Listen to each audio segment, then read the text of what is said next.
ఇదంతా జున్ను తినడం వస్తాయి. ఏం చేస్తావు కవర్లలో కూడా మొలక రావట్టే. ఇది కవర్లలోనే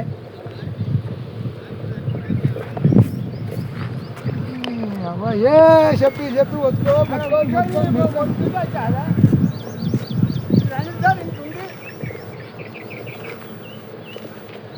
గవర్నమెంట్ అమ్మాలీలా ప్రైవేట్ అమ్మాలీలానా? అంటే బస్సుకి ఎంత తీసుకుంటున్నారు అన్న? యాదగిరిగుట్ట మల్లపూర్ నుంచి వచ్చిండ్రు. అంటే మీరు ప్రైవేట్గా వచ్చిండ్రు, గవర్నమెంట్ నుంచి అయితే కాదు. అంటే లారీలు వస్తున్నాయి ఇక్కడికి.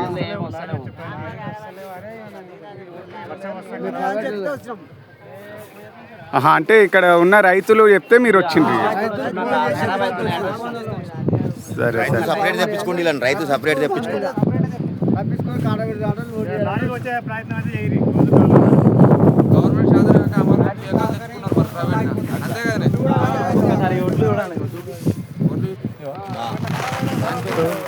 మొలకలు చూపి, మొలకలు ఈ రైతన్నోడు ఎట్లా బతుకుతాడన్న చూడు ఒకసారి చూడు.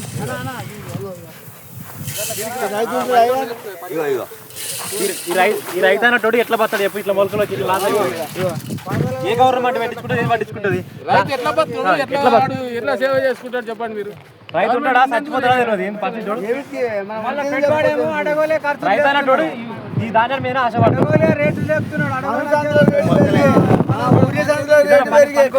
పెరిగే మా ముదురు అన్నిటి మందు పెరిగే, ట్రాక్టర్ కిరాయి పెరిగబట్టి ఏమిటికి వ్యవసాయం చేసి మనం రైతులు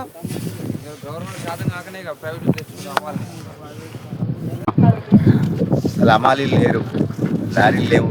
అమ్మాలీలు లేక ఒడ్లు మొత్తం నానిపోయి మొత్తం ఈడ మొలకలు వచ్చి మురిగి వాసన వస్తున్నాయి. రైతుల కష్టం ఎవరు చూస్తలేరు. అంటే ఇక్కడ ఇంతమంది అమ్మాలీలు ఉన్నారు కదా అన్న? ఇక్కడ వీళ్ళంతా ప్రైవేట్ గా 30 రూపాయలు ఇచ్చి మల్లపూర్ నుంచి తెప్పించారు సార్. వీళ్ళు ఎంత బస్తాకి ఎంత ఇస్తుండ్రు?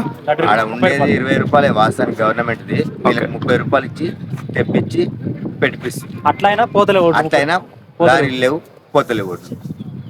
అంటే వీళ్ళంతా ప్రైవేట్ అమ్మాలీలు. మరి కొనరా గవర్నమెంట్ తోటి అవుతుందా కాదా మాకు ఏ సంగతి? మరి ఆసాంలను ముందుసాలనా సావాలనా బతకాలనా? మరి మమ్మల్ని ఏమైనా విషయం గిట్ల తాగి తాగమంటారా? ఈ ఒడ్లని గిట్ల ఏమైనా డీజిల్ పోసి కాలబెట్టమంటారా? ఏదైనా ఒకటి దయచేసి గవర్నమెంట్ దిగి వచ్చి మాకు సాయం చేయాలని అట్లా ఒడ్ల బస్తాలు మొత్తం ఒడ్ల కుప్పలన్నీ ఎత్తి రోడ్డు మీద పోసి మొత్తం ధర్నా చేస్తాం. అది మంచిగా ఉండదు. అంటే ఎమ్మెల్యే గారు కూడా చెప్తున్నారు కదన్నా, ఇప్పుడు ఒకవేళ వర్షానికి తడిసిన ధాన్యం కూడా ఖచ్చితంగా కొంటామని చెప్తున్నారు కదా. ఒక్కసారి ఇట్లా రాలేదు, ఎమ్మెల్యే రాలేదు ఇంతవరకు ఎవరు రాలేదు. వచ్చి ఒక్కసారి ఇట్లా రాలే ఎమ్మెల్యే. అంటే ఇక్కడ ఉన్న అధికారులు ఎవరన్నా వచ్చిండ్రు? ఏ నాయకుడు రాజకీయ నాయకుడు ఎవరు పట్టించుకుంటలేరు. ఎవరు పట్టించుకోవట్లేదు. అసలు లారీ లేదు, అమ్మాయి లేదు, ఏది లేవు. లేబర్ ప్రాబ్లం, లేబరే లేరు. లారీలు వస్తలేవు, లేబర్ లేదు. మాకు అది బాధ. 10 రోజులు అవుతుంది. ఒడ్డు అవుతుంది, దాతలు లేరు, వాడు లేబర్ లేరు. లేబర్ కాంట్రాక్ట్ బట్టి ఆయన ఏం చేస్తున్నా 5-6 లేబర్ తీసుకొచ్చి పెడితే లారీ లోడ్ అవుతుందా? అంటే ఇప్పుడు అక్కడ లేబర్లు ఉన్నారు కానీ ఆ లేబర్ ప్రైవేట్ లేరు, 30 రూపాయలట. మరి ఆ గుంటమంది ఆయన పక్క ఆయన పెట్టుకుంటాడు, పక్క సపోర్ట్ ఉంది, ఆయన అమ్ముకుంటాడు. మరి మేము కూడా 20 రూపాయలు 30 రూపాయలు పెట్టాలని మాతోటి ఎలా అవుతుంది? మాతోటి కాక మేము ఆగినాము. మరి వద్దంటే మేము అప్పుడే ప్రైవేట్ అని కమ్ముకుందాం 10కో 5కో. ఇలా కాంట్రాక్ట్ పెట్టారు గవర్నమెంట్. అంటే అధికారులు ఏమంటారు వచ్చిండ్రా ఇక్కడ? అధికారులు ఎవరు వచ్చారు? ఆయన వచ్చి ఎంఆర్ఓ వచ్చి ఫోటో దిగిపోతున్నాడు. మరి ఫోటో కాల్ దిగిపోతున్నాడు, మరి లారీ ఎవరు పంపాలి? ఆయన నిన్న అంటే లారీ నువ్వు లేబర్ లేరు, నేను లారీ పంపిస్తా అంటే మరి లారీ పంపించాడు. ఆయన ఇడికెందుకు పంపిండు?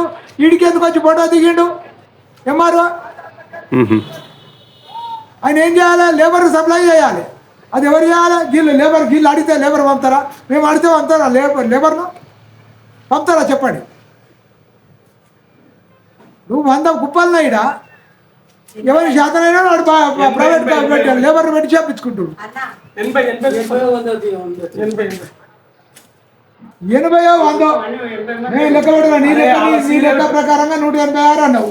186లో 75 అయింది. ఇంకేమున్నాయి? అంటే ఇప్పుడు ఇక్కడ ఇన్ని కుప్పలు ఉన్నాయి కదా, ఇన్ని కుప్పలకు వీళ్ళు అధికారులు నేను ఎఫెక్ట్ ఏంటంటే లేబర్ తోటి లేబర్ ప్రాబ్లం ఫస్ట్. వాళ్ళు ఎంప్లాయీస్ కరెక్ట్ ఎవరు అనే లేబర్ రాక ఇబ్బంది అవుతుంది ఇక్కడ. ఏం లేదు. లేబర్ ఒకటి ఉంది, లారీ ఒకటి, రెండే. లారీలు లేబర్ తోటే ప్రాబ్లం అవుతుంది ఇక్కడ. దాని మెయిన్ ఎఫెక్ట్ అంటే ఇక్కడ వాళ్ళు కాంట్రాక్ట్ తీసుకున్న వాళ్ళు తప్పు కాదు. ఆ లేబర్ వస్తారు, ఒక గంట చేస్తారు, ఎండకు సుడివాడి అడ్డం పడుతుంది. కాంట్రాక్ట్ తీసుకో తప్పేం కాదు, తీసుకోవాలి. లెవెల్ బిల్ తీసుకున్నప్పుడు లేబర్ రాని తీసుకుంటారా పైసలు? ఎవరు? శాతగాని కాంట్రాక్ట్ ఎందుకు పట్టిండు? ఎవరు పట్టినోడు లేబర్ మరి ఇక శాతగాని ఎందుకు పట్టిండు? మరి లొల్లిగట్రా మరి ఆయన తప్ప కాదు, ఈయన తప్ప తప్ప రైతులే తప్ప. లేబర్ రాని కాంట్రాక్ట్ పట్టినప్పుడు వాళ్ళు పంపించాలి. ఎందుకు శాతగాని ఎందుకు పట్టుకో నాతో రాణించి పెట్టాలి. ఇప్పుడు ఇచ్చి పెడితే నువ్వు అట్రా కాంట్రాక్ట్ ఎవరైనా పోతాయి, లేకపోతే కాదన్నా. ఇప్పుడు ఇప్పుడు 6 నెలల నుంచి కష్టపడుతుండ్రు, 6 నెలల నుంచి కష్టపడ్డారు. ఇప్పుడు వానకు తడిసి ఇట్లా పోతే అదే అన్న, అదే ఇప్పుడు ఇది ఎప్పుడైనా ఏ కాలంలో ఇది జరిగేదే. ఒడ్లు ఏ పార్టీ ఉన్నా ఎవడున్నా ఇది జరిగేది. కాంట్రాక్ట్ కాదు, ప్రైవేట్ ఎస్పీ ఇల్లు ఉన్నప్పుడు అప్పుడు చేసిరా. ఏంటంటే ఇక్కడ నష్టపోతుంది రైతులు కదన్నా. మేము రైతులు నష్టపోతున్నాం. అది మాకు పార్టీతో సంబంధం లేదు, మాకు ఒడ్డు పోవాలి. మేము రైతులము, మాకు పార్టీతో ఏం సంబంధమా? మరి మేము వచ్చి ఇప్పుడు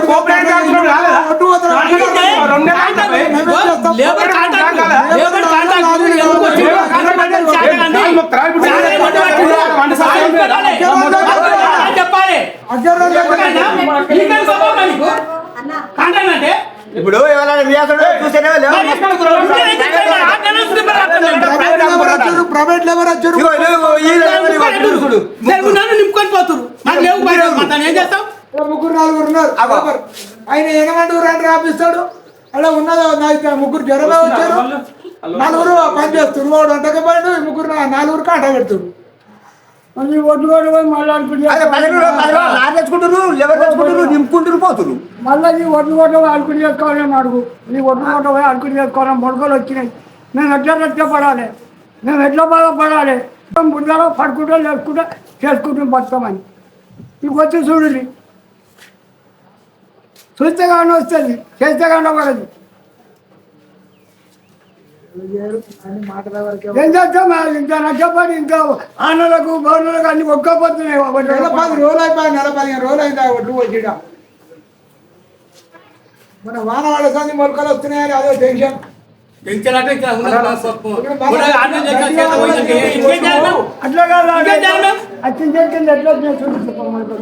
ఇంకా మాట్లాడతారు మొలకలు చూడు అక్కడ పెట్టు. అట్లా చింతకే కొడతాడు, అటు కొట్టి చూపి కాకపోతే అట్లా కొట్టి చూపిస్తా. ఎంత మొలకలు వచ్చినాయి మొత్తం బంధువు అయితే మేము ఇంక వేరే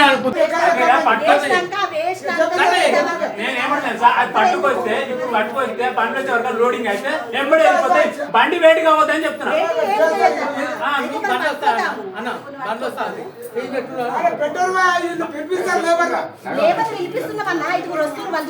అదేరా పిలిపి బండి వచ్చే వరకు నింపితే అది వేరు ఉంటుంది. బండి వచ్చినాక నీళ్ళు పెట్టి బండి వెయిటింగ్ చేసి ఈడ వెయిటింగ్ ఆడ వెయిటింగ్ ఆల్మోస్ట్ అది మనకి లేదు.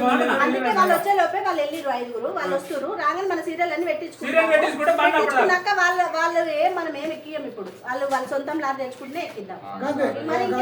ఎందుకంటే వచ్చిన బండి పోకుండా ఇవి నింపాలంటున్నాను అంతే. ఇవే నింపుదామన్నా, వద్దనే చెప్తున్నా. నేను ఫస్ట్ నుంచి మొత్తుకునేది కూడా అదే. ఎంత వరదొచ్చి కొట్టుకోయింది ఇది. వరదొచ్చి కదా ఈ వడ్డాన్ని కొట్టుకోవాలి. వాడు కదా గడం ఇచ్చారు దగ్గరికి వచ్చి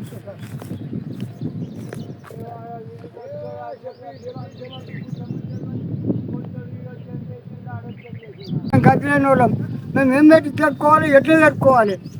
అప్పుడు తెచ్చి పెట్టుకుంటుంది. ఈ దేవత కూడా మేము చదువుతారు.